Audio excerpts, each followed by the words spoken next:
Exercice 3. Donc c'est le genre d'exercice que souvent les élèves n'aiment pas trop parce qu'ils ont un petit peu de mal à comprendre ce qui est demandé, alors qu'en fait il suffit de lire les instructions et de suivre à la lettre les différentes instructions qui sont données. Donc je résume un petit peu l'histoire. Pour réaliser la figure qui se trouve ici, donc c'est une succession de parallélogrammes, tous de la même taille, tous de la même couleur, tous de la même épaisseur. On a défini un motif en forme de losange et on a utilisé deux programmes, le programme A et le programme B. Il faut déterminer parmi ces deux programmes lequel correspond à ce dessin-là. Et celui qui ne correspond pas à ce dessin-là, faudrait montrer, à main levée en tout cas, ce à quoi il pourrait ressembler. Alors, donc pour cela, on a défini cette petite procédure qui s'appelle motif. Donc motif, qu'est-ce qu'il fait? On va d'abord regarder ce que ça fait. Donc là, je vous parle de motif. Donc, premièrement, motif, qu'est-ce qu'il fait? Déjà, il pose le stylo en position d'écriture. Le stylo en position d'écriture veut dire qu'à chaque fois qu'on va se déplacer, donc c'est-à-dire la mine du stylo est en contact avec la feuille, donc à chaque fois que je vais déplacer le stylo, j'écris ce que je fais. C'est-à-dire je ne fais pas par exemple ça et je me retrouve ici. C'est-à-dire si je vais de là à là, je tracerai le trait qui correspondrait à ce déplacement-là. Donc, qu'est-ce qu'il me dit? Il me dit que j'avance de 40. Alors 40, combien de centimètres ça ferait sur mon dessin? Ça, j'en sais rien, mais bon, peu importe, j'ai qu'à dire que c'est une certaine longueur qui va correspondre à 40. Donc j'avance de 40. Ensuite, je vais tourner dans ce sens-là, donc dans le sens inverse des aiguilles d'une montre, de 45 degrés. Donc 45 degrés, si je regarde dans ce sens-là, si je tourne de 45 degrés dans ce sens-là, je vais avoir cette direction. C'est-à-dire, je vais regarder maintenant vers ici. Et je vais de nouveau avancer de 40. C'est-à-dire, je vais avancer de la même longueur que là. Donc, ça serait ceci. Ensuite, je tourne de 135 degrés, toujours encore dans le sens inverse des aiguilles d'une montre. Donc si je regarde dans cette direction-là, et si je tourne de 135 degrés, là je suis à 45, plus 90, ça fait bien 135 degrés, je vais me retrouver dans cette direction-là. Et j'avance de nouveau de 40 degrés. Bon, je pense que vous avez tous deviné à quoi va correspondre ce petit programme-là qui s'appelle motif. Une fois que j'ai fait ceci, je tourne de 45 degrés, toujours encore dans le même sens. Donc je vais tourner dans ce sens-là et je vais avancer de 42, de 40, donc toujours la même longueur qu'au départ. Et à la fin, je retourne de 135 degrés et je me retrouve ici, c'est-à-dire je me retrouve dans la même direction qu'au départ. Donc ce motif, qu'est-ce qu'il fait? Il dessine un losange en gardant la même direction à la fin que celle que j'avais au départ. Donc au départ, je regardais dans ce sens-là, à la fin, je me retrouve au même point qu'au départ, mais toujours encore dans la même direction. Et à la fin, je lève le stylo, ce qui veut dire qu'à partir de maintenant, si je me déplace, je n'écrirai rien du tout sur la feuille. Donc voilà ce que fait motif, un losange de côté 40. Donc, maintenant, il faut que je comprenne ce que font ces deux programmes. Alors, je vais commencer par le programme A. Le programme A, qu'est-ce qu'il fait? Au départ, il efface tout. C'est-à-dire, si j'avais quelque chose de dessiné sur mon écran, il effacerait tout, j'aurais une page toute blanche.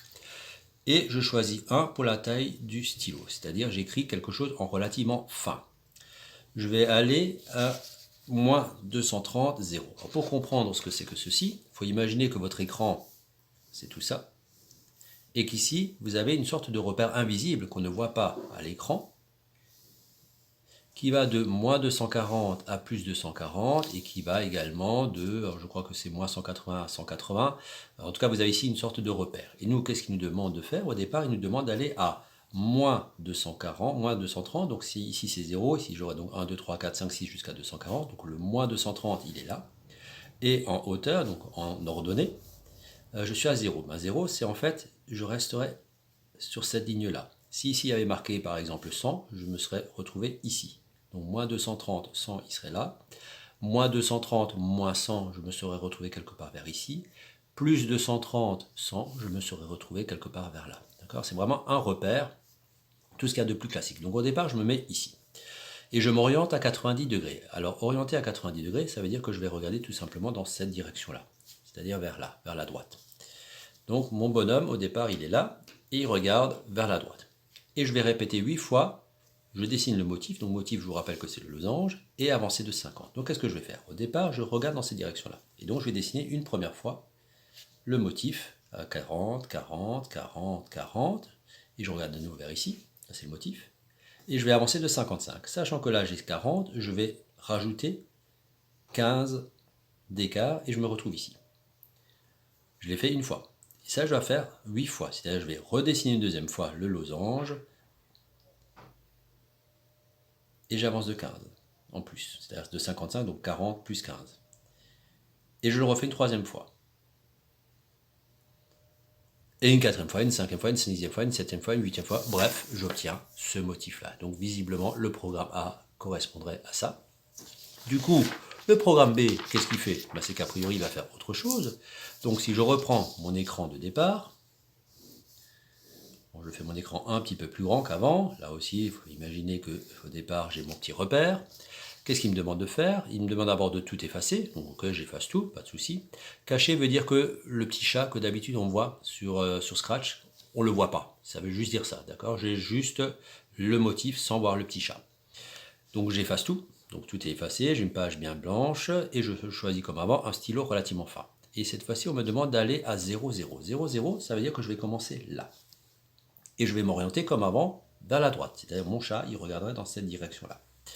Et on me demande de répéter 8 fois le motif en tournant de 45 degrés. Ok, donc la première fois, je dessine mon losange, donc à peu près vers là, et je regarde ici, dans cette direction-là. Tourner de 45 degrés, donc je vais tourner de 45 degrés, et il me redemande de dessiner le motif. Mais sauf que maintenant, je vais commencer à le dessiner en commençant dans ce sens-là. Donc je dessine, j'avance de 45, je fais mon losange, voilà. Et je regarde donc dans cette direction-là, puisque à la fin de motif, je me retrouve toujours en regardant dans la même direction qu'au départ. Je vais donc répéter, donc je suis ici, et je tourne de 45 degrés. Voilà, je me retrouve donc ici. Donc 45 plus 45, je me retrouve finalement à 90 degrés vers le haut. Et je vais le répéter une troisième fois, et je vais refaire le motif. Donc je dessine le motif, et je me retrouve en train de regarder comme ça.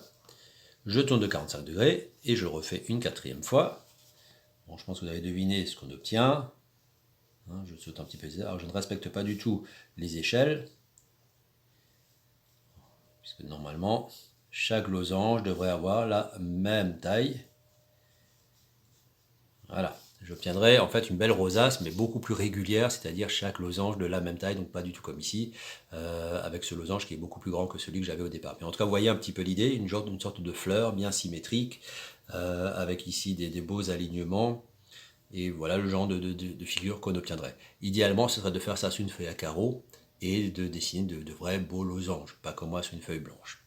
Mais voilà un petit peu l'idée de ce qu'on obtiendrait. Donc voilà ce que fait le programme B. Donc on répond quand même à la question. Le programme A correspond à la figure désirée et le programme B, c'est donc ceci. Voilà. Donc voilà pour la première question. Donc il faut juste lire ce qui est marqué et faire. Combien mesure l'espace entre deux motifs successifs? Bon, ça, on y a répondu tout à l'heure. On avait vu que entre, si j'agrandis un petit peu le programme A, c'est-à-dire celui-là, on sait qu'ici, il y a 40 et on sait qu'on a avancé de 55. L'écart qui est entre les deux, c'est 15. Donc 15 pixels ou 15, en tout cas 15 unités de ce repère-là. Donc combien mesure l'espace entre deux motifs successifs? L'espace entre deux motifs successifs est de 15. Il faut juste répondre ça et vous avez tous les points. On souhaite maintenant réaliser la même figure qu'au départ, sauf que cette fois-ci, on aimerait que ça grossisse au fur et à mesure. Et donc pour cela, on va introduire cette instruction, c'est-à-dire ajouter 1 à la taille du stylo. Donc taille du stylo, au départ on avait choisi 1 et donc on aimerait qu'à un moment ça devienne, puisqu'on ajoute 1 à chaque fois, puisque ça devienne 2, puis 3, puis 4, puis 5, puis 6. En gros, le stylo va grossir de plus en plus et à la fin ça devient carrément un feutre. Et la question est, où faut-il insérer cette instruction? Alors, l'idée c'est que à chaque fois qu'on a dessiné un losange, le suivant grossisse. Or, où c'est qu'on a dessiné les losanges? C'est dans cette partie-là. C'est-à-dire, on dessine le losange, on avance, et après, on redessine le losange, et ainsi de suite. Donc, c'est ici qu'il va falloir l'insérer. Alors, il y a deux possibilités. Soit vous dessinez le premier motif, ici, c'est-à-dire vous le dessinez là, vous augmentez le stylo, et vous avancez, et ensuite vous dessinez de nouveau le deuxième, vous augmentez la taille du stylo, vous allez ici, vous dessinez le troisième, etc. Donc vous pouvez l'insérer là, entre motif et avancé. Ou alors ce que vous faites, c'est que vous dessinez votre premier, vous avancez et vous faites grossir le stylo. Vous dessinez le deuxième, vous avancez et vous faites grossir le stylo. C'est-à-dire vous mettez la petite instruction, vous la mettez après avancer de 55. Donc pour résumer, il y a deux possibilités, ou ici, ou ici. C'est-à-dire soit juste avant ou juste après avancer de 55. On peut répondre comme ça. L'instruction ajouter 1 à la taille du stylo peut être mise soit avant, soit après avancer de 55. Et voilà, et c'est très bien. Fin de l'exercice qui valait 9 points. Je vous laisse passer à la vidéo suivante.